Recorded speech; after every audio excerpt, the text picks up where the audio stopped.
This guy. So sorry, the phone closed. So what I think happened is, see, again, that's not my business. But my father is kind of like an asshole with her. See, my father needs somebody to be with him at not at all time, but he cannot be alone. Doesn't like being alone. So my father, when I'm here, when I'm at his house, he'll talk to me a lot, and he won't talk to her. So what I think happened was when I left, their relationship really, really, really improved. Really improved.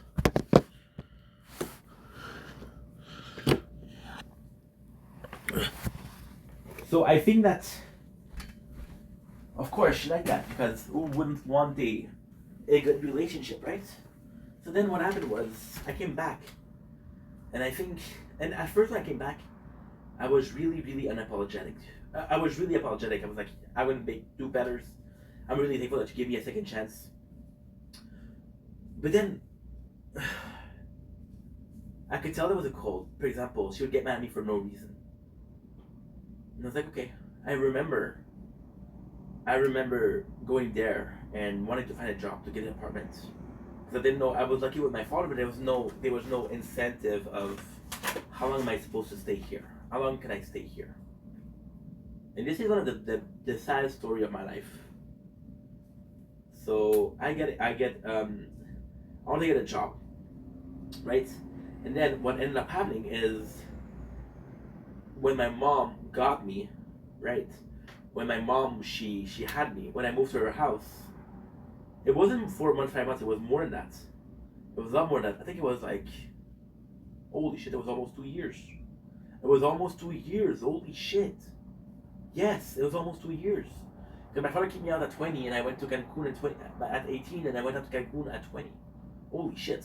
So back in those times, I took cooking classes, which didn't work. I ended up being a baker, right? So I have a plan for the work, and they're pushing me to find work. So I'm like, okay, well, just to shut them up, I'm gonna find a job. I'm gonna find a temporary job, and my mom had stayed for 2 years, and you can kind of imagine what happened to my mom's house. When I'm not, I don't have limits to what I'm eating. If I want something, my mom's gonna buy it. I eat and I eat and I get some weight. I'm morbidly obese. I'm trying to find a job, and the first thing I'm hearing, and again, back then it was different. It was almost 15 years ago, and the first job I have, I'm like, I'm not gonna hire somebody like you. I'm like, okay.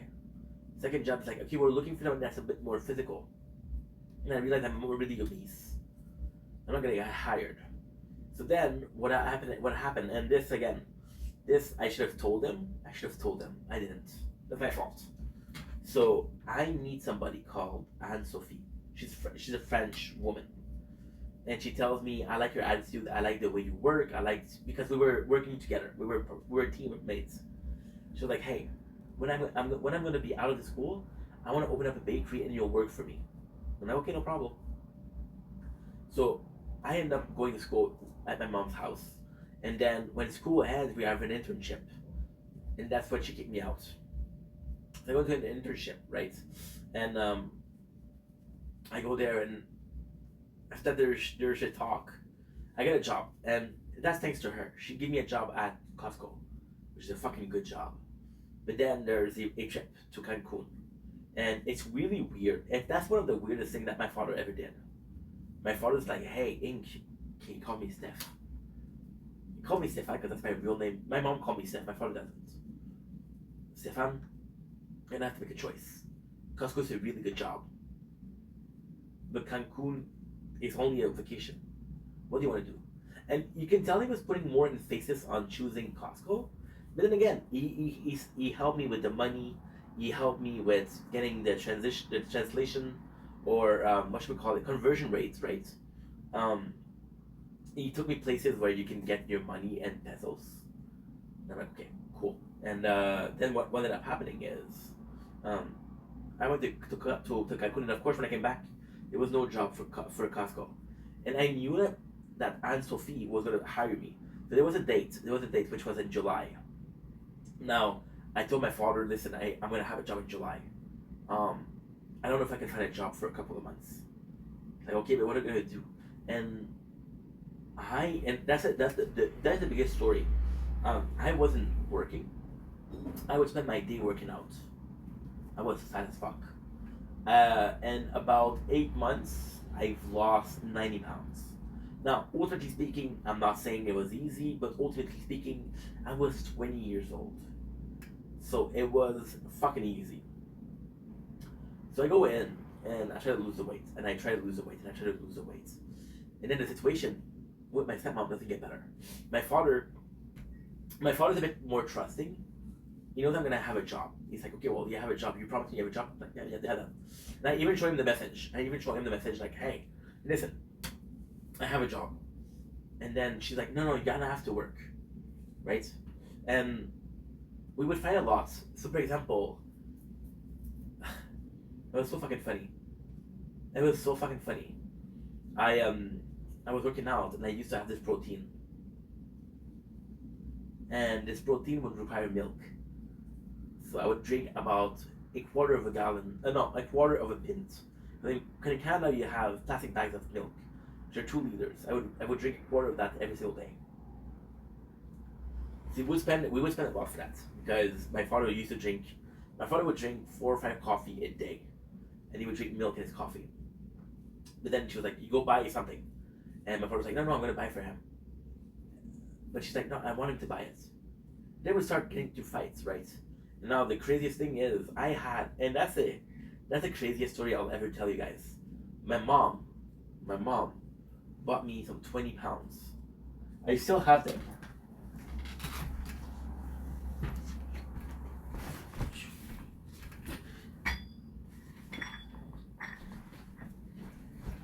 She bought me these bad boys. I should be working out when I'm making videos.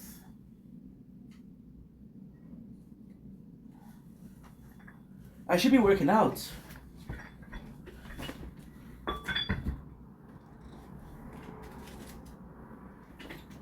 Holy shit, that's a good idea.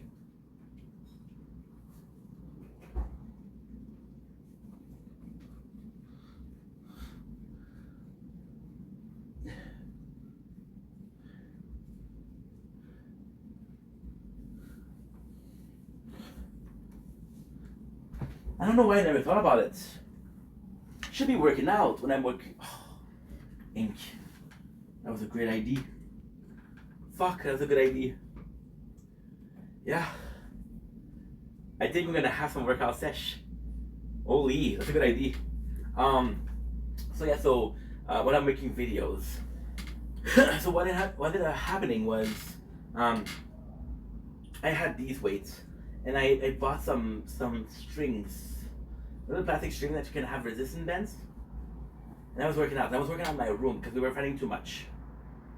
Then I remember I would go out because we were eating supper together, and that's my fault though. She would take all the rage. Again, my father was in the middle. He didn't know what to do.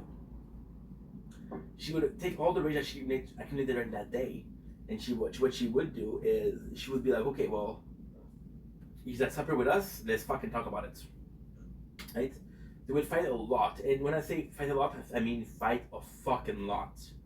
And what ended up happening at the very, very end was I was like, no, I'm not gonna eat supper with you guys because every single time that I'm eating supper with you guys, we end up in a fight.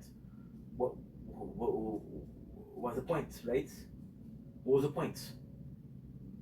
So it would work. So what I would do, and that's a sad story though. I have a little money saved up. I had a little money saved up. I would get some food. I remember buying cereals. And I would hide it in my room.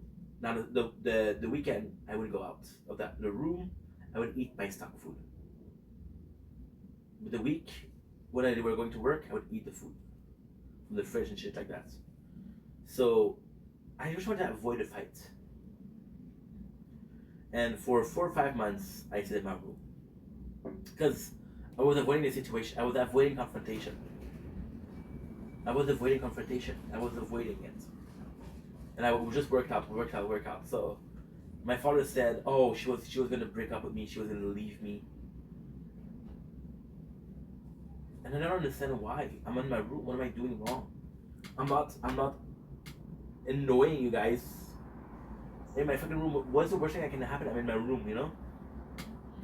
But apparently it wasn't. It wasn't good. It wasn't good at all. So yeah. So that's pretty much it. Anyway, honestly, that's pretty much it. Um. So this is what happened. My father is still. My father in his mind wanted me to. My father is sure that I made the situation worse, which I probably did. But in my father's mind, he was like, if you came out of your room, you could have made it better. The problem will make it better. And again, this is kind of my fault, but I knew that if I went out, and the problem is the relationship, the power relationship. So my stepmom, she knew, she knew that without necessarily saying I wasn't supposed to be here, I went out of the house. The moment I got kicked out, I got kicked out. I was more so a guest than rightfully there. I was more so a guest, you know? So she still had more old than me. I felt like I didn't belong there. I felt like I was living on a. Okay, there's something I don't talk about. So when I went, Anne Sophie, when she opened up her bakery, she was in Saint Hyacinthe, which is very far. I was gonna be living there. So when I came back, I told my father, "Hey, I'm only gonna be here for 5 months." It's like okay. And then the work didn't pan out because so what ended up happening with Anne Sophie, and again that's not my fault. That's not her fault. Is she bought the company and I think it was August. It might be July. Um, but it wasn't ready for her yet. She still had to change things. She still had to renovate. So she said, "Hey, come over. You're ready to work." But there's nothing for me to do. You're not working. You're not ready to bake. You're hiring a constructor over here. You're hiring a plumber over here, electrician over there to renovate, and I'm just sitting in your house doing nothing. So then she was spending money. She was spending money, and she was spending money, and I was there, and she said, "Well, are you gonna be taking an apartment?" And I'm like, "I don't really have a job to get an apartment." And she was like, "Yeah, but you can find a job." And I'm like, "Well, what I don't know where to work." She said, "Oh, the Super C are hiring." And I was like, "I'm gonna work at Super C when I could have worked at Super C at home, right? Why am I here?" And then the situation got really really bad. She started resenting me for not wanting to work. At the same time, when she told me, "Hey, are you gonna be here?" Sorry, we have to charge the phone. I was like, "I'm gonna be. If you're gonna be here, you're gonna have to work." I'm like, that wasn't part of the deal. That was never part of the deal. So anyway, long story short, I go back to my father's house. Now I feel like I'm living on borrowed time. I feel like I don't belong there. She belongs there. Because again, the first time I left, I told everybody to fuck off. I told my father to fuck off. I told my stepmom to fuck off. I was like, I'm so fucking glad I'm gonna live at my mom's house. It's gonna be so much easier, right? But then my father wanted me to go out of the room and just talk with her. But I ended up by doing that. I was living in a house that I wasn't supposed to live in. I got kicked out. So I knew that me going out there was me making concession. I knew her. She was stubborn. I'm not saying that she's a bad person, but she was stubborn. So I knew that by I knew that by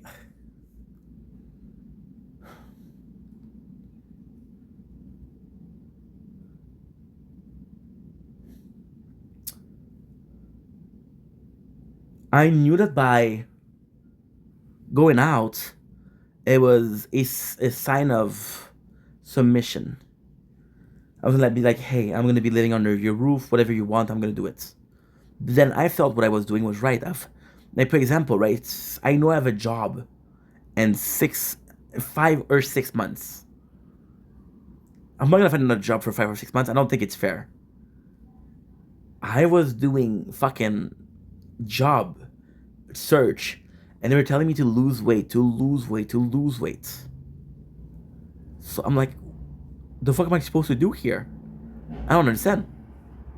You know what I mean? And it's not so much the factor of. It's not so much the factor of.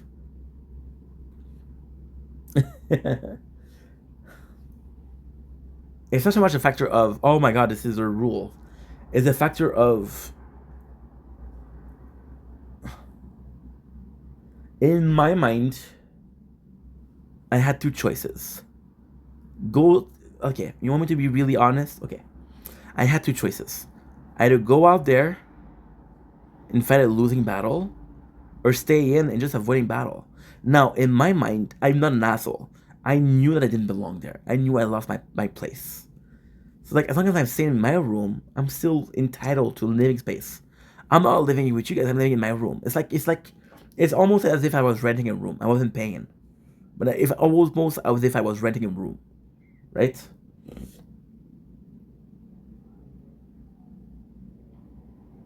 And it sucks. It sucks because of course I there was a better thing to do. Of course, there was a dozen other better things to do. It doesn't. But I didn't do them. Hmm? So yeah, a situation.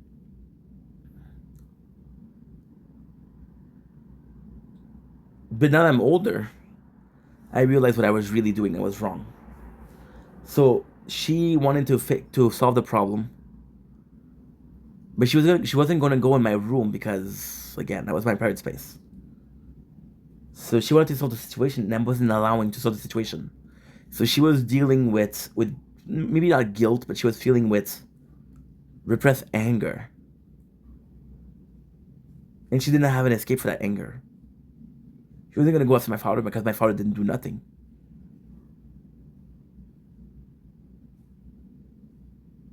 And also, when I'm not saying that I did it, that was really, really wrong of me to do, was every single morning, my father would work at 5:30. Oh, no, that's not true. My father would work at like 6:30, but he was waking up at 5:30. Every single morning, I put my alarm clock at 5:30, and I would go see him for coffee. That was one of the worst things I did. My father would make me coffee, and he would make me eggs, would just leave. Then I knew that she was gonna go. She was gonna get up. I knew that she was gonna get up at 6:15. Then that she has to leave by 6:45. So what I would do is I would go run. I would go cardio to do some weights, right? And when I was running, I was always coming back when when she left. Yeah.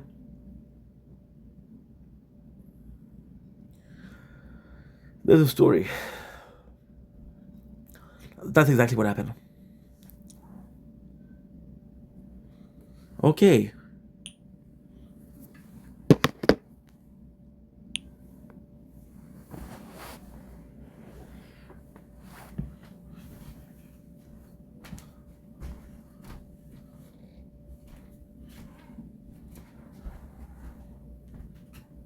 Cause every time you kiss, you get the feeling. And every time you kiss, I swear I could cry. I think to my heart, I want this to last. I want you in my life. Cause every time we kiss.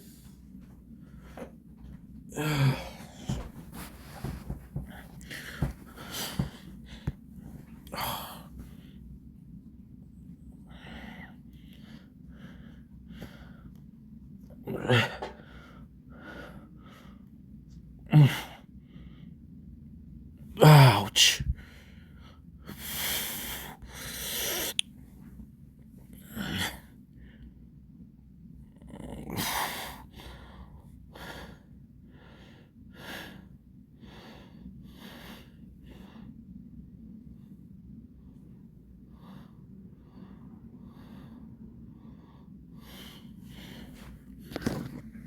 I don't think I'm gonna go out, guys. It's really, really cloudy.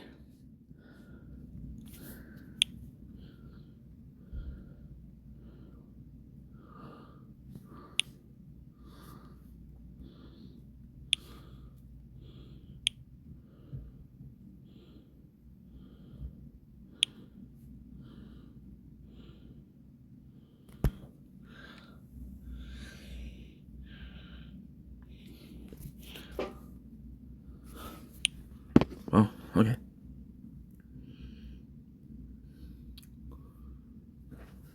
Okay. What am I supposed to do here? I have an ID. Okay.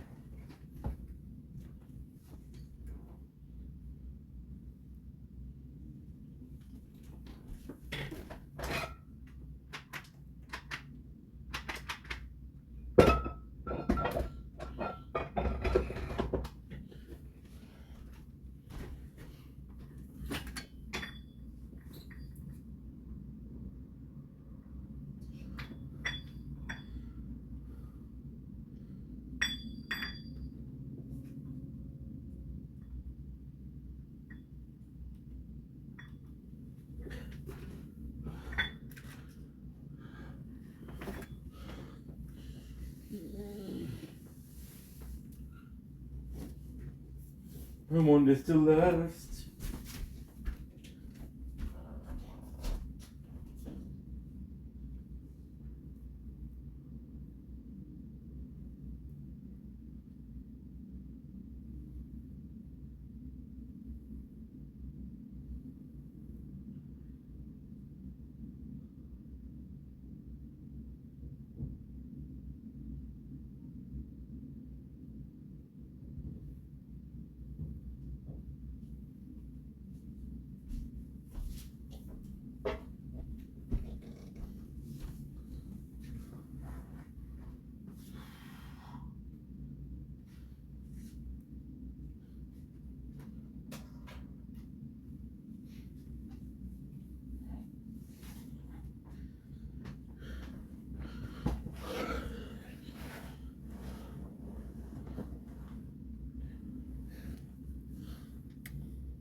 No, no, no, no.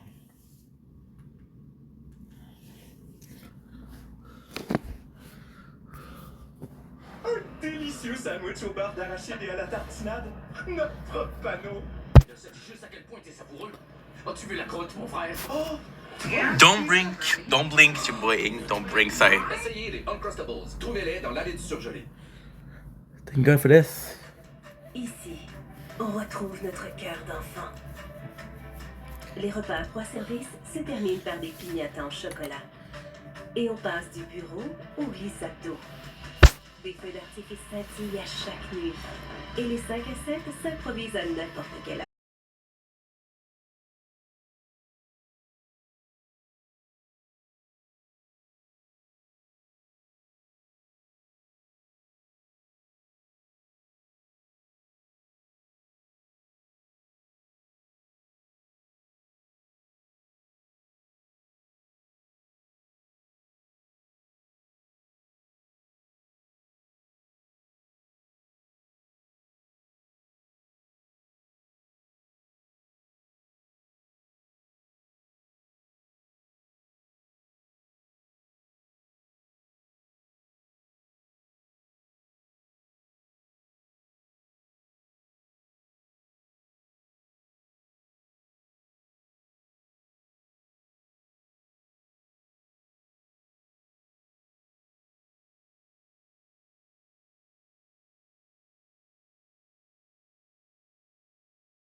and you guys can try to figure it out, but at some point, I don't know.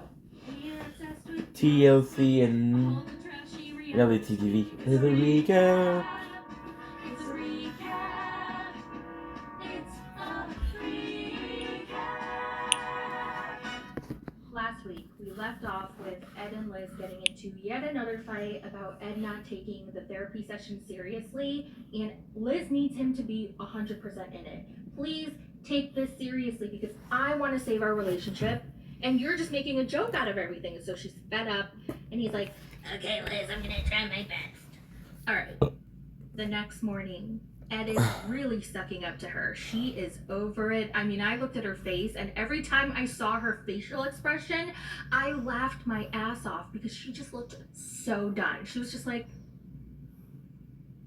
he was like, wow, you're looking really beautiful today, Liz. And she's just like, "Ugh, yeah, whatever." You're gonna bring your coffee. That's a good color on you, baby. Now, Yara and Jovi, they talk about baby number 2 again. And Yara says she's not going to be ready anytime soon. So she's going to stay on the birth control until she feels ready. Now, Jovi's not happy. He wants to have baby number 2 ASAP. He's like, I want to have a baby before I'm 40. Like, I don't want to be an old dad. I want to raise my kids and live the rest of my life. Bro, chill. You're 33, okay? That means Yara has 7 more years until she can go off birth control. So, like, shut up. I say minimum when my first child will be 4 years, I want to. Minimum? Okay, so what does that mean? When it gets to that point, are you going to say, no, let's wait till 5, let's wait till 6, let's wait till 7? I don't want to wait until I'm 40. At that point, I want to be, starting to enjoy you. Okay, I'm gonna tell you like this. I forgot how annoying he could be. Oh, but in this episode, I'm reminded again why I don't like him. Now it's time for another group activity, and we're gonna talk about SEX.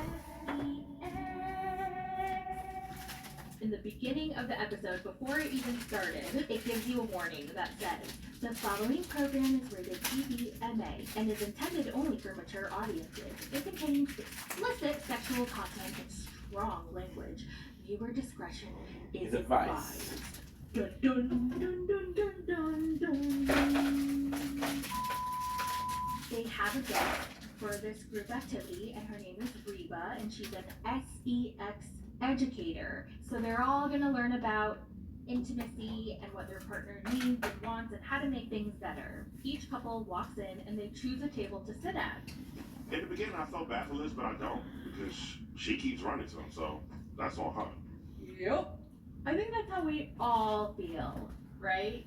Now remember, Liz told Ed to start taking the therapy exercises seriously.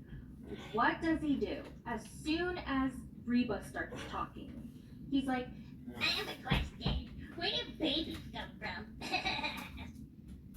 really? Maybe teach you some things that you didn't know about yourself and your partner. I have a question. Where do babies come from? Nobody's laughing. Crickets. Everybody's over his shenanigans. I am like not in the mood for jokes. Oh shit. Like, look at Liz. She looks so over it. If you look in the front of the room, by Reba, there's a bowl of fruits and vegetables. And so Reba's like, don't worry, everyone. We're not going to have you, like, demonstrate anything. Like, we're not going to have you put a cucumber in your mouth, okay? We're not MILF Manor over here. We're a lot more classy. And then freaking Ed is like... Have you seen the size of Jovi's mouth? He could fit that whole cucumber in there sideways. I can't believe he went for Jovi's mouth. Now I have to say, Asuelu, he was like the best student. He was so eager to learn. He took every opportunity to ask questions and to absorb all the information he could. Good for him. So he could be less selfish in bed and make Kalani forget all about her hall pass. Yeah, it's a little too late, but you know what? I really appreciated his enthusiasm to learn. So they talk about and apparently Asuelu got when he was 15 years old.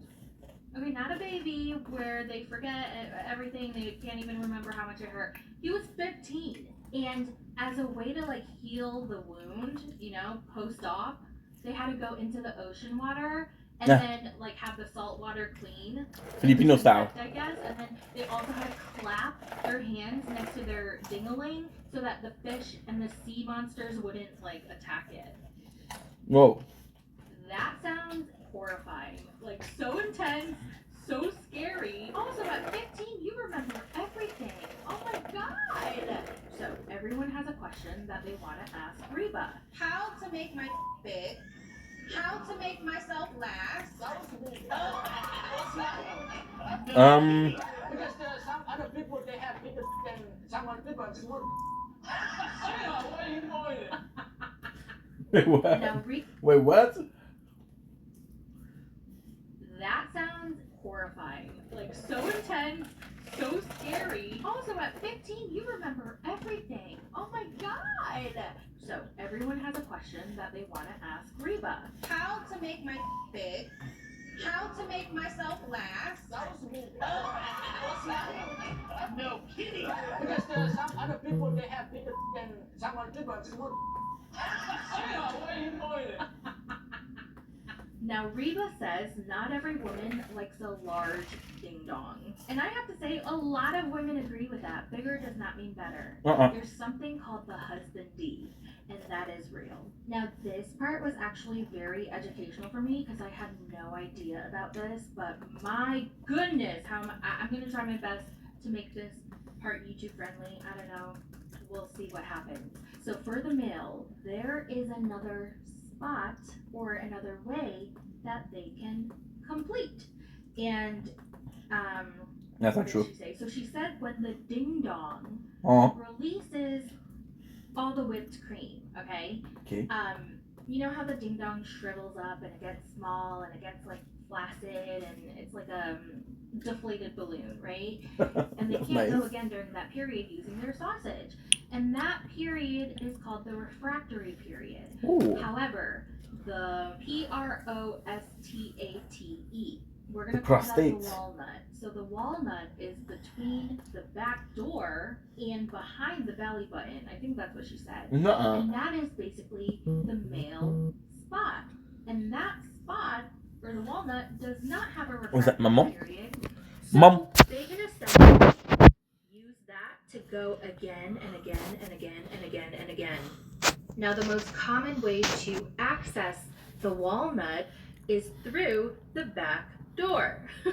And all the men are like, ugh, like that doesn't sound fun.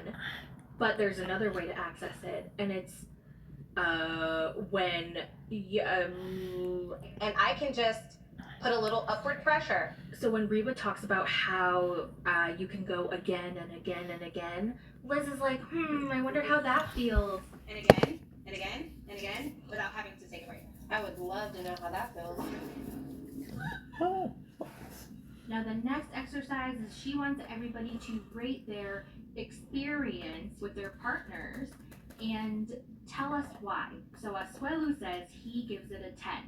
Kalani says she's not really comfortable sharing, and I felt like that was super nice of her. Yeah, so I'm gonna guess it's probably like a 0 or a 1. And What? also she noted that when she thinks about Asuelu in that manner, like she gets grossed out. So I think it's safe to say Kalani is 100,000% over it. Now it's Kelly's turn, and Kelly's like, well, we're not experiencing anything together, so I have no comment. And Molly was like, well, when we used to experience the experience together, I would rate it an 8. And everyone's like, ooh, okay, an 8? That's pretty damn good. That's my boy. Who's like just barbarians battling in bed to sweat. We was not in there. My apologies. I know, but I remember licking the sweat off of you, and I was like, yeah, baby. Because we're both out of breath. Reed was like, do you guys still That's find nice. each other attractive? And Kelly says yes.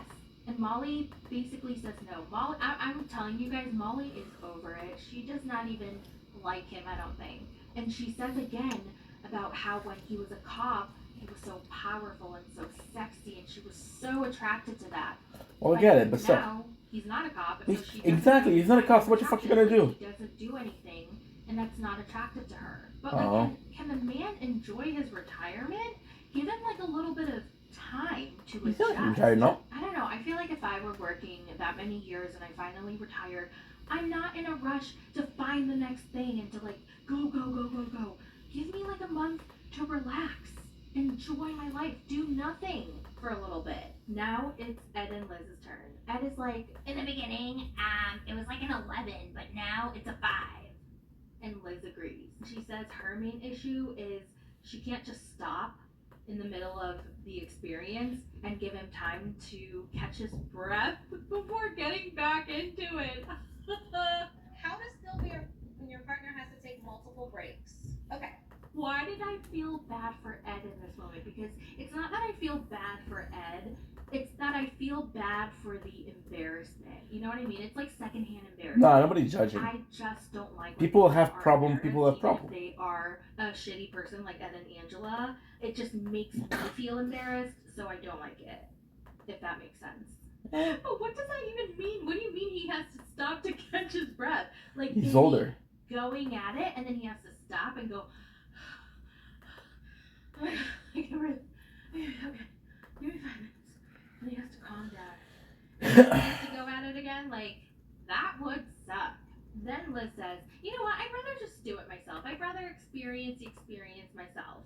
And so the lady's like, "Well, can you share with Ed how you do your experience so that he knows what to do with Yes, you?" sir. And That's she's good. like, "Honestly, no. It's just better that I do it myself because he's always out of breath." I'm not someone just like stop and give you like 5 or 10 minutes to catch your breath. He And you were is making out Joe of before, breath huh? so fast.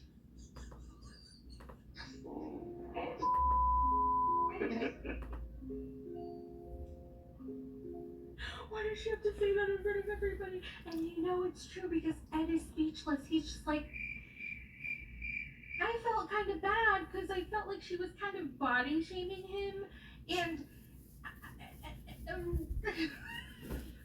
and I don't want to feel bad for Ed, but I do feel bad that he felt body shamed because they were talking in their interview scene about, he was like, yeah, I did get out of shape because I had surgery and I got to get back, and it's just been a few weeks and I'm gonna go back. And Liz was like, come on, it's been a few months. And he's like, a few weeks.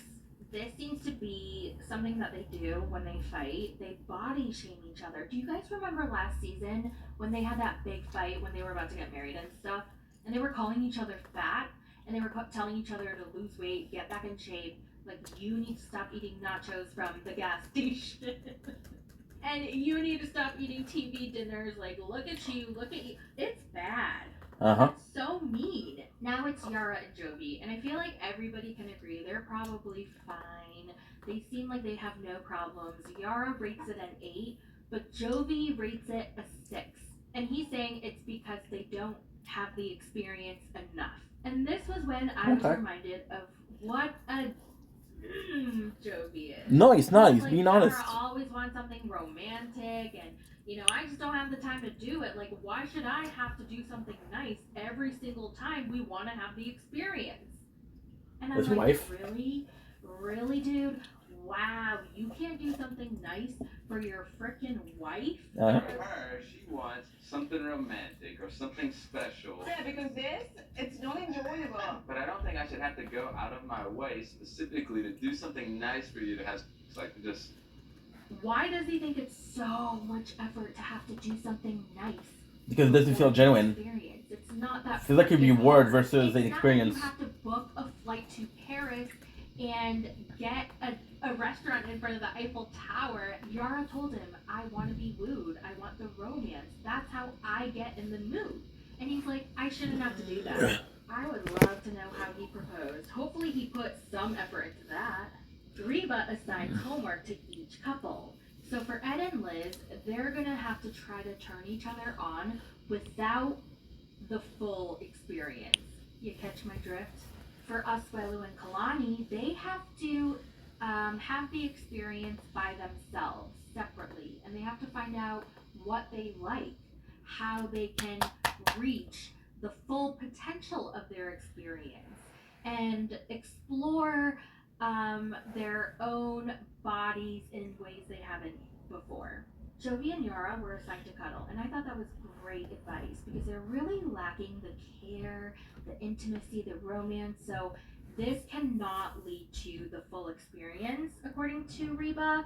They just need to cuddle. Molly and Kelly have a pretty simple assignment. They're supposed to figure out what turns them on and what turns them off. Now, personally, I don't understand why they're getting any homework or an assignment because there's literally no point, but I guess for the show's sake, they're giving them something to do. Group therapy is over, and Ed, you can hear him blowing up at Liz for embarrassing him in front of everybody. He's like, Why did you have to say that in front of everybody? You embarrassed me, Liz. and Liz was like, Ed, I told you to take group therapy seriously, and you kept making jokes around. You kept poking the bear and poking it, and I got fed up. I'm pissed because you kept throwing missiles at me. I wasn't throwing missiles. I'm You being were intentionally honest. trying to embarrass No, me. I wasn't. I'm Yeah, you being were. honest. No, you weren't. Yes, I No one was. else was complaining about their spouse. Shut up. Now, for some reason, Angela and Michael have a private session with Reba, because they're long distance. Now, I was like, why do they get a private session? And then the non-couples, like Asuelu and Kalani and Molly and Kelly, have to, like, join the group. That's weird. But I guess there was a reason for the private sesh, because Reba brought in toys that are Whoa. Bluetooth operated Okay. with an app that Michael has control of, and Angela has the toy. If you get what I mean. Right? Yeah. That was all of America yesterday. Now, Michael, he's still going on about how he doesn't rub his rubber ducky, which I absolutely do not believe. Like, no. There's no way. I think he's just saying that because he's on TV and it goes against his religious beliefs. But in my opinion, Michael absolutely rubs his rubber ducky. Asuelu says every time he rubs his duck, something bad happens to him. I don't really like fufu. That's what we call it in Samoa because sometimes I get bad luck. For example, I was go play volleyball and I break my ankle after I did that. Why is he just so funny? Because he's He naive. doesn't have to be doing anything, you just look at him. Now, Ed and Liz, they have a more productive conversation, and Ed apologizes for not taking Good for him. activity seriously. He talks about how he uses humor in awkward situations to make himself feel better. I'm gonna try not to tear you down, and you're gonna try very hard to be serious. Serious. Yes. I love you. Love you too. Good. Now it's time for everybody to do It's their not bad. homework. Yeah, and guess what? We get to watch. There you are, honey. Yeah. He look at him dance. He's dancing, bro. He's happy. That's my boy. God, you guys, we had to watch Angela walk all funny. I'm look how I'm walking. Can you imagine an apple? Like she had to take the biggest, fattest shit. Yuck. She was all wobbling like this, and she was running into her bed and got under her covers. Let me get comfortable, honey. And Michael was on the iPad, and he was controlling her toy. Stop! Wait a minute! Don't play games, Michael. Do it slowly. And we had to watch her. And we had to watch her go, ah! Like it was so gross. Oh, I can't breathe. Hold on. I think we were all traumatized. And we're gonna build TLC for all of our therapy sessions. Now, Jovi and Yara. My apologies. I don't know what happened. They were supposed to cuddle, but Yara got all flirty. Like they were about to pounce on each other any moment. They definitely banged. Ed and Liz get in bed to do their homework. And then the scene ends with Ed asking Liz to tickle his walnut. And then Asuelu. Poor Asuelu. I don't know what he was doing in the room by himself. He was just like really enjoying himself. He was dancing. He was in the mood. He was like caressing that wall painting.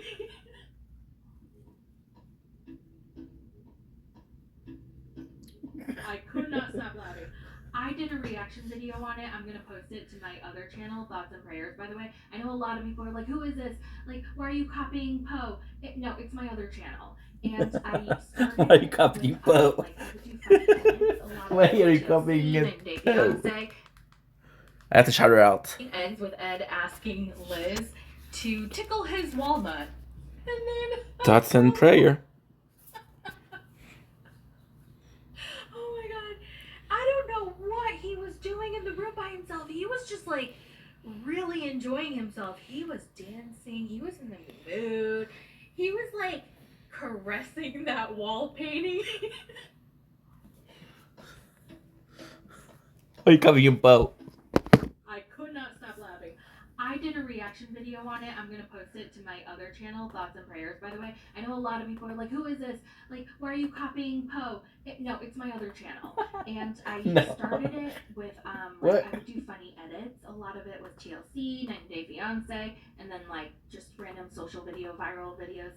And I know a lot of people who started to follow that channel are upset that I'm not doing edits anymore, but that's just the way it is. So if you want to watch reaction videos, go to that channel, and I'll post the ones for this episode either tomorrow or the day after. But yeah, it was so funny, and towards the end, the screen blurred.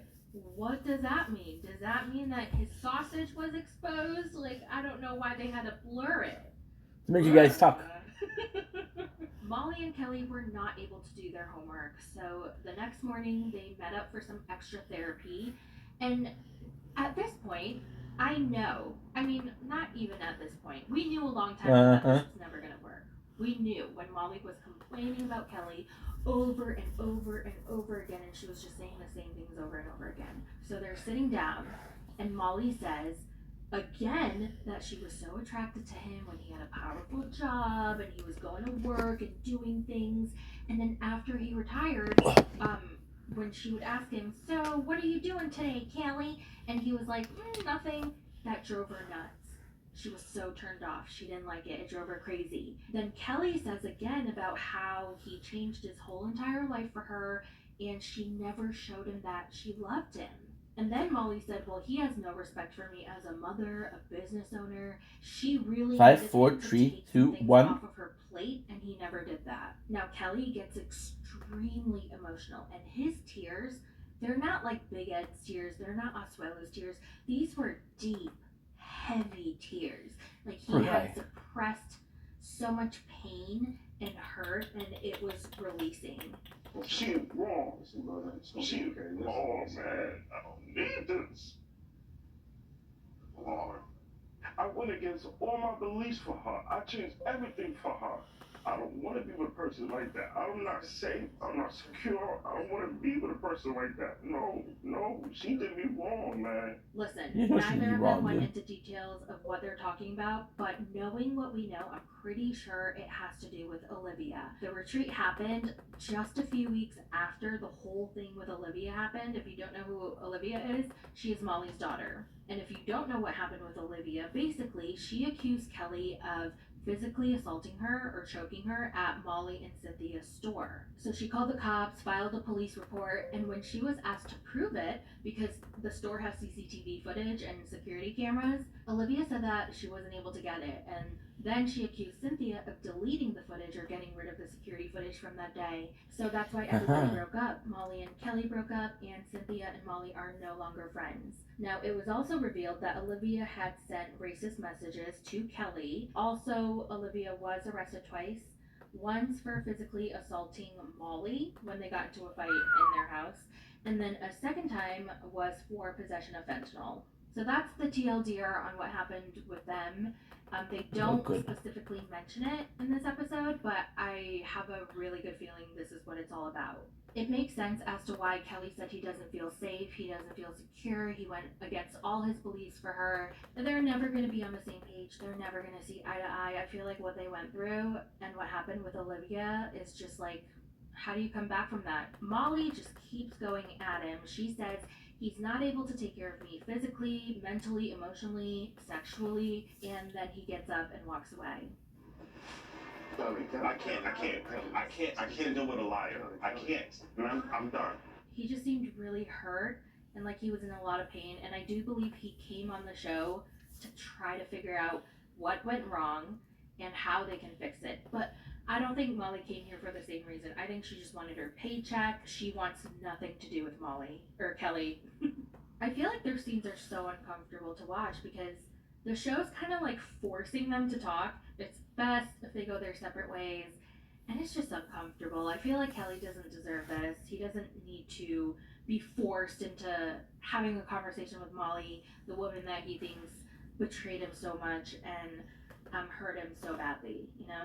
I was gonna say I hope to see Kelly on The Single Life, but I don't think Kelly would even be down for the show. He just seems like he's not here to play around. He wanted to find true love, and that was with Molly, but he's not really into the whole TV fame thing. Oh, I was also thinking, I wonder if Asuel is going to be on The Single Life because he would be so fun to watch. Oh my god, and he has his crazy family, his crazy mother and his sister, those nutcases.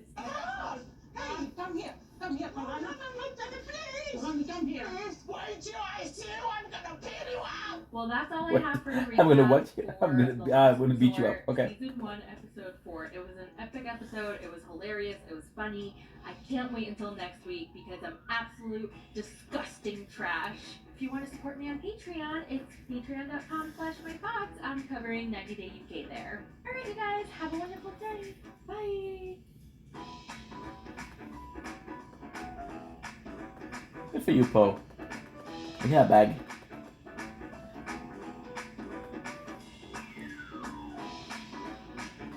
Good for you, Poe, making that bag.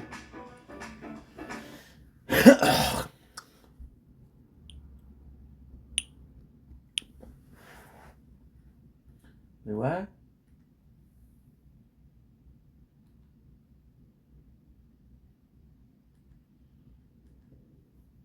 My socks?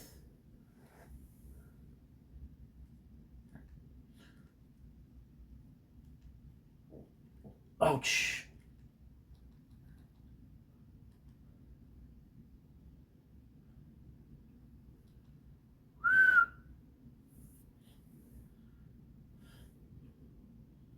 En réalité, vous pouvez guérir les feux sauvages avec un antiviral. Soyez plus doux envers vous-même et plus dur envers vos feux sauvages. Depuis le 1er mars, 1,5 milliard de bouteilles de plastique sont consignées. Eau et eau pétillante, lait et jus, et spiritueux en plastique. Rapportez-les. Hi, welcome back to another 90 Day Fiancé recap. We're going to talk about Love in Paradise Season 4, Episode 9. Now, I gotta admit, this episode was pretty slow. Short, brief recap. So, let's get right into it. And just letting you know, I did make another song with AI, and I'll have it in the end. You guys have been really enjoying these AI songs. I still get comments here and there telling me I did such a good job on this song. I have such a nice voice. I'm so talented. No, I did not write the song. I did not produce the song. It's all AI, okay? Let me make that clear. Okay? I do not have that much talent. Now, without further ado, let's get into Love in Paradise recap. Let's start with Luke and Madeline. They're my favorite dumpster fire couple, but I gotta admit, not much has happened in this episode. Now, I can't really take them seriously because they're both in giant fur coats.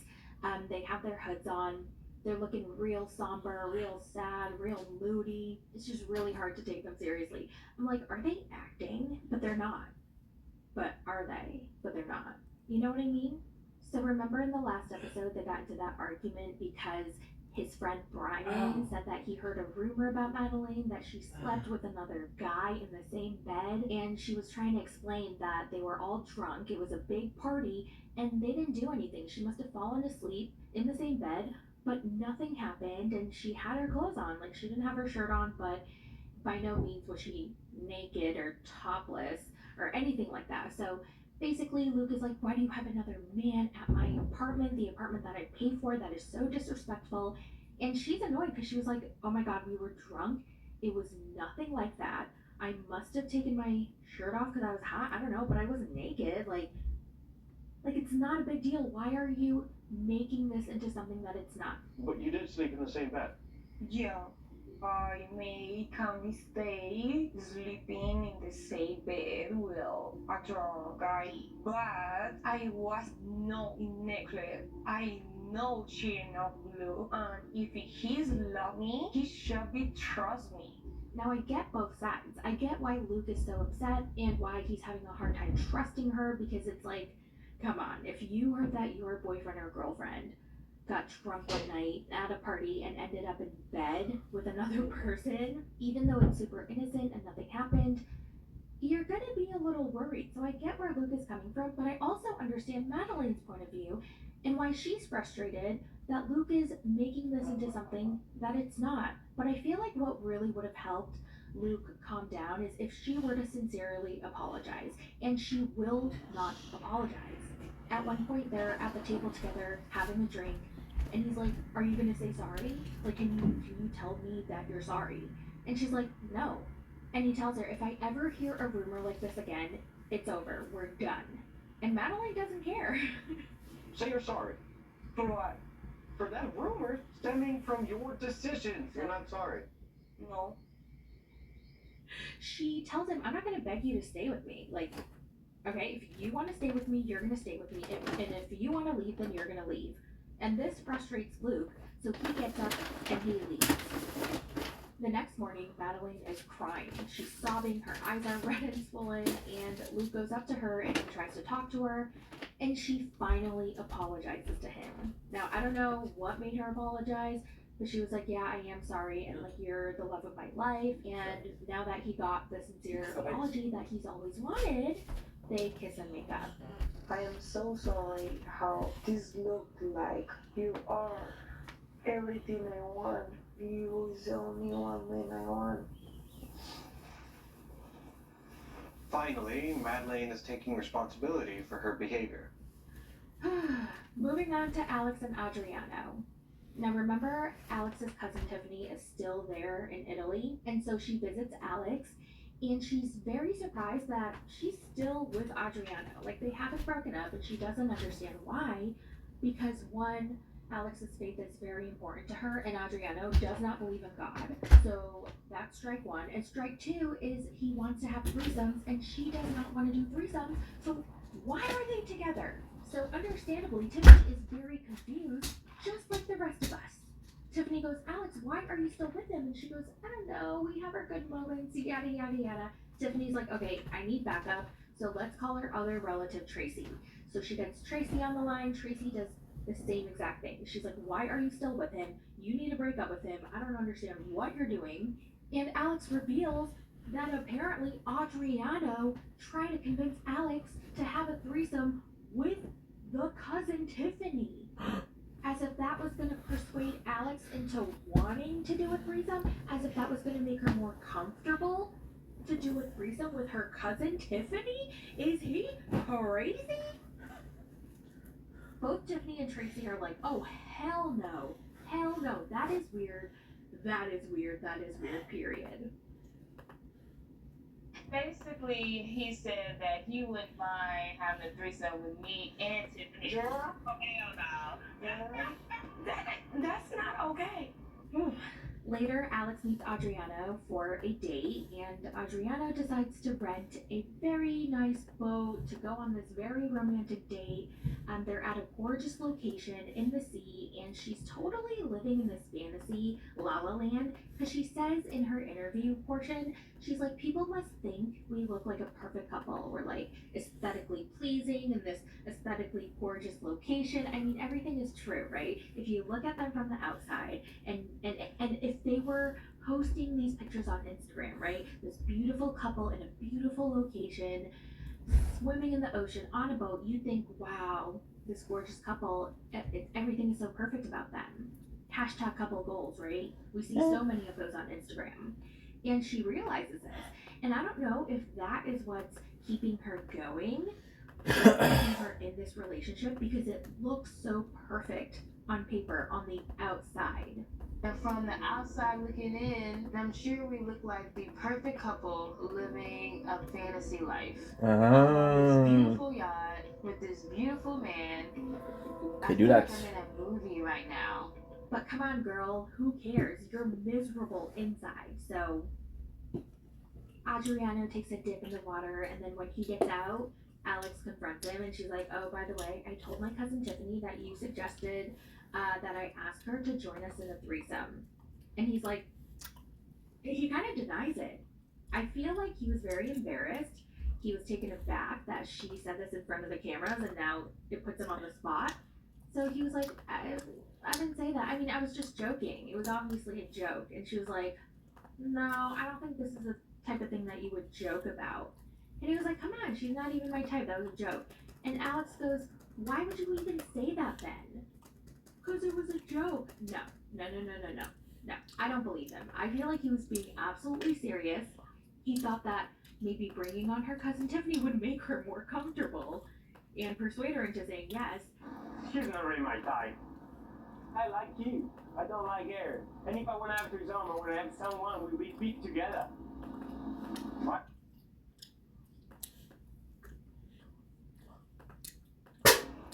Et j'ai une maladie qui fait que je ne ressens pas la douleur. À ta place, je porterai encore. Tu es un super-héros. C'est pas vrai, mais surtout reste en vie pour que tu puisses. Why are you shaking your head now? I feel like he's just lying because he's trying to save his ass. But yeah, she got very upset. She got very emotional because I think it finally hit her that this relationship wasn't going to work, that she needed to break up with him. And so she tries to. She tells him, listen, I can't do this anymore. But then he's like, no, come on. And then he gets closer to her and he tries to be cute and extra affectionate. He's feeding her wine. He's caressing her. And she's like, no, I know what you're trying to do. Like, it's not going to work. And what? I guess I don't know. I think this definitely has happened before where she finally tries to break things off and then he backtracks and tries to get her back into the relationship just so that he can convince her again to do a threesome, and she wants to break the cycle. So I think she's being serious this time, hopefully. Because we see in the previews that she's really broken. I mean, she is sobbing, she is crying. So hopefully this is the end all be all. Moving on to Kyle and Ani. Now this scene was weird. Something was going on. I don't know exactly what it was. I don't know if it was the editing. Their conversation just kind of seemed a little choppy. Kyle was also creepily smiling constantly, and I don't know, something was off. Now remember in the last episode, she wanted him to get her the morning after pill after they had unprotected schmecks, and he said that he would get it for her, and then he came back without it because in his expert opinion, because apparently he went to medical school and he knows, she didn't need one because he's been tracking her ovulation cycle. So bizarre, so weird. So she's telling him, you're being so selfish, you don't care about me and what I feel and how I feel and blah, blah, blah, what I want, blah, blah, blah, blah, blah. And he's like, no, I do. And she's like, no, you don't. All you care is about impregnating women. That's all you want to do. And he's not really paying attention because his eyes are darting around and he's smiling here and there. And then all of a sudden he gets up from his seat and he grabs his phone and he's like, look, I have something to show you. And she's like, oh, what are you going to show me now? And he shows her his STD test results. And she's like, okay, what does this have to do with what I'm talking about now? And he says, well, this should prove to you that I'm responsible. And she goes, you're not doing this STD test for me. You're doing this so you can show other women that you're clean before you have schmecks with them. And by the way, when was the last time you did it? And he goes, okay, so I have to be honest. I did do it a month ago in Norway, and then I did it like a week ago in the UK. And she goes, Kyle, you never told me that. Okay, I tell you everything, and you didn't tell me that. And he goes, no, you actually don't tell me everything. What about your ex? When was the last time you saw him? And she's like, oh, about that. Well, I did see him right before you came here. And then Kyle goes, did you guys hook up? And she goes, it's complicated. And then he goes, so that's a yes. I can tell by your face that you hooked up. And she goes, well, that's because you don't care about me. All you care about is your stupid donations. The entire conversation, I'm just like, what the hell is going on? She has an ex that she just forked right before he got to Malta. Like, what? What is going on? And also, how did he find out about this? I needed more context. I was so confused. So they're both forking screwing other people, and Kyle thinks she cheated on him, but what he's doing is not cheating on her because he's doing it for the greater good. He's donating his sperm, and there's no emotional connection, therefore it's not cheating because what he's doing is a medical procedure. What? And then Ani goes, all right, this is all in the past, Kyle. I want to move forward. I need to know if you're going to stop donating. That's all you do, and I watch you, okay, Kyle? I see you all day on your phone, obsessively, looking for women who want donations. And I was like, ew, that's so telling that all Kyle does all day is he's glued to his phone looking for women. It's just so gross and so predatory, and ugh, so gross. Then Ani goes, all right, then we're done. And then she gets up and walks away. And I feel like she actually means it. Like she's gonna break up with him. This is final because she is finally realizing that he is creepy. Would you consider stop donating to all these women? I don't think I can. For me, it's over then. Kyle acts like he's sad. He's like, this is the first time I've been open with my feelings and I don't know what to do. Like, I actually really like her, but I can't stop donating. My nonprofit is very important to me. Whatever. Moving on to Sean and Aaliyah. Now, Sean, I think it was his last night, so they're having dinner, and Aaliyah's feeling uneasy. There are so many things that she still wants to talk about, but she's afraid that he's going to shut her down, and now he's leaving tomorrow, and they still need to discuss a few things. So she ultimately agrees that he's allowed to be in an open relationship until she gets to America, and then once they're married, they have to be monogamous. And Sean agrees. He's like, okay, yeah, I can do that. Then Aaliyah says, so if you're hooking up with like someone you know that you're friends with, which he is, she tells him, I don't want them to be a part of our lives once I get there. I don't want to know who it is. I don't want to meet them. I don't want them in our home. And I don't want you to be friends with them because if you are friends with them, then I'm constantly going to be paranoid and worried about, like, are they forking or not? I really don't like the idea the persons that you have sexual things was like persons that you be close, like friends. If you want to have that, I think should be with someone that they're not met. Never. And I totally understand. Like, I'm with Aaliyah. I totally agree with her. Like, I do not want someone you've been having an intimate relationship, like friends with benefits, while we were together once I'm there. I don't know if that makes sense, but it makes sense to me. So he was like, well, I don't know if I can do that because he's a dear friend and he's been in my life for a long time. And she's like, well, I can't do that. I don't want him in our lives, period. And Sean's like, well, I don't really know if I can do that because he's been a dear friend of mine for years. But Aaliyah's like, no, that's it. No, I don't want them a part of our lives. If I let my fiancé have sex with other people while we are apart and not have sex with any friends or anyone that will be in our life, it's disrespectful. And I have to No agree shit. with her. I'm about to meet with Nomadic. What do I need to know? Here's what you need to know about Nomadic. If their usage is up, why are they looking at competitors? Their new CMO said her main focus is driving better demand gen results. Create an ad campaign targeting every badge I scanned at the conference. Show me accounts visited our website. Which accounts are risk of draft and email? Market is closed one. Closed one. Closed one. How's my team doing? 26 deals forecasted to close. 2 deals need your support. ZoomInfo, the go-to-market intelligence platform. Try now on ZoomInfo.com. Sometimes I get a little low. You got me walking, talking that talk. My friends tell me they don't love me no more. Then the next episode is the season finale. I can't believe this season is already over. How many episodes have we had? This is only episode 9, so damn, they really do only have 10 episodes.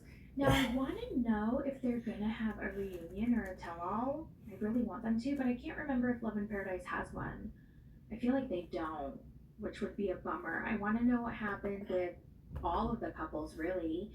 So yeah, I guess we'll just have to wait until the next episode to see how these storylines and relationships wrap up. That's it for this recap. I hope you guys enjoyed. Let me know all your thoughts in the comments. And for all my Patreon members, I should have the MILF Manor reaction and recap video up either tonight or tomorrow. Thank you guys so much for watching, and I'll talk to you guys in the next one. Bye! Charles got a hobby, he's a bit naive. Going in his sperm, he's got tricks up. Bye, loser. Hi, welcome back to another 90 Day Fiancé recap. Let's talk Love in Paradise Season 4, Episode 10. Do you know what that means? Episode 10? That means we are at the season finale. No way. That makes me so sad. I was really enjoying this series. But I do have to admit, I feel like 10 to 11 episodes is the perfect amount of episodes per season. Unlike every other 90 Day spinoff where they have 25 episodes plus a 4 to 5 part tell-all, plus the episodes are 2 hours long. I mean, that is ridiculous. I mean, I'm holding on by a thread with HEA. But yeah, without further ado, let's get into this episode's recap. And let's start with Kyle and Ani. So Kyle and Ani want to meet up to talk HEA? What is about the their HEA? relationship, and they need to talk about how they're going to move forward. So Kyle gets ready for his date, and he's wearing the same exact outfit that he's been wearing for 7 days in a row, including his socks. Did you guys see how he found his dirty socks on the floor and he picked it up and he put it by his nose to sniff it? He was like, oh, doesn't smell that bad. And he puts them on his feet. I mean, honestly, I am not surprised. I am no longer surprised by anything this guy does. Then that'll be Kyle barking, Michael. is at some cafe, and he gives her final decision. I am not going to give up my hobby and passion of natural insemination for you. And Ani's just kind of shocked. She's like, really, Kyle? My apologies. Really? I thought you really cared about me. I thought you loved me, but you selfish prick, you don't. All you care about is yourself. And he goes, okay, well, what about your ex-boyfriend? All right? And he basically tries to use that against her, even though it really is a non-issue. Deflection, one of I just think that there's still issues with your ex. I mean, I just feel like you kind of cheated on me then. No, I'm not cheating. Yeah. You would have. I don't But believe you that. choose the nation over me, I don't right? believe that. I don't believe you. And Ani So, who gives a shit? finally realizes Kyle is an actual creep. Okay? And Kyle has some serious issues. Yeah, he needs to seek help, professional help for his fetish for planting his seeds everywhere. I mean, it really is a problem. He is, in my opinion, a danger to society. So yeah, Ani actually leaves. She leaves his ass. And while I'm very happy for her, I still can't get over how she banged him raw. Okay, unprotected. No casing on the sausage. Like, how did she let that happen? What the hell was she thinking? Or was she thinking? I don't want to have a baby with Kyle. Definitely not. She knew this about him, his donating kink, and he told her that he wasn't going to be able to give it up for her, and she still let him have her cookie. Why? I'd understand if she were an immature 21-year-old, but she's a grown-ass woman. If I were her, I'd be mortified. Almost as mortified as Kelly, aka Disco Mommy on MILF Manor this week. Side note, if you watch or may not watch MILF Manor, in this week's episode, they played a game of Truth or Dare, and Kelly dared a guy. She has a crush on a guy who's like, I don't know, 25, 30 years younger than her. And she dared him to dry hump her like he really wants her. First of all, that is so embarrassing. The fact that she would even dare somebody to do that in front of everyone on a game in front of all the cameras, that in and of itself was so embarrassing. But then on top of that, the guy was like, no. He rejected her dare. I mean, I wouldn't be able to live with myself. And the fact that this is on national TV and it's recorded and anybody could access it and watch this over and over again, it is mind-blowingly cringy. I don't know how, I just couldn't do it. I couldn't do it. So that was so cringy, by the way. If you want the full recap, go to patreon.com/mythoughts. But yeah, that was so cringy. And then now we have Ani, who freaking got into bed with Kyle, creepy Kyle. And it's known. Oh, I just hit my light. And it's known to everybody that they raw dog. Ooh, gross. Gross. I don't know how I would live on. I think I would have to change my identity. I would have to legally change my name. I would have to get plastic surgery. I would have to change my hair color. See, it's 2D more videos. Different identity. 2D4. Still a creep, in my opinion. He's a loser, in my opinion. He's a predator, in my opinion, who preys on vulnerable women, in my opinion. He's gross, in my opinion. And when Ani broke up with him, he was like, I know this is sad, but the silver lining is, this means that I can make one more donation before I go home. Ew, is that all you think about, Kyle? Yes, it's all he thinks about. He is obsessed with it. Ani even said in a previous episode that all he does is he's on his phone all day looking to see where he can donate. That's disgusting. Because okay, I don't have to spell it out for you, right? So yeah, Ani gets to go back home and live her life with her son, and Kyle gets to keep on Kyling. Yeah. Hopefully we never have to see him again, okay? Goodbye, Kyle! Do you guys know what I'm talking about? I was referencing The Real Housewives of Beverly Hills when Ken delivers that line, goodbye, Kyle, and that lives in my head. Moving on to Alex and Adriano. And I'm just gonna keep it short, okay? They broke up, and that's pretty much it. He actually tried to talk her into staying with him, and Alex was like, what's the point? You're always gonna want a threesome. I'm never gonna want a threesome. And we're just never gonna agree to that. And he was like, oh yeah, I guess you're right. And they break up, she cries a bunch. He's sad, but it's for the best. And God, Alex. What do you want to do this one? I'll go home.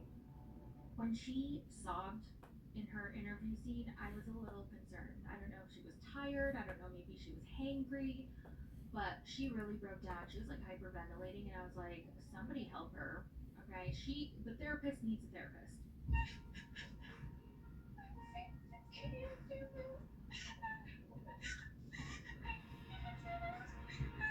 By the way, oh my.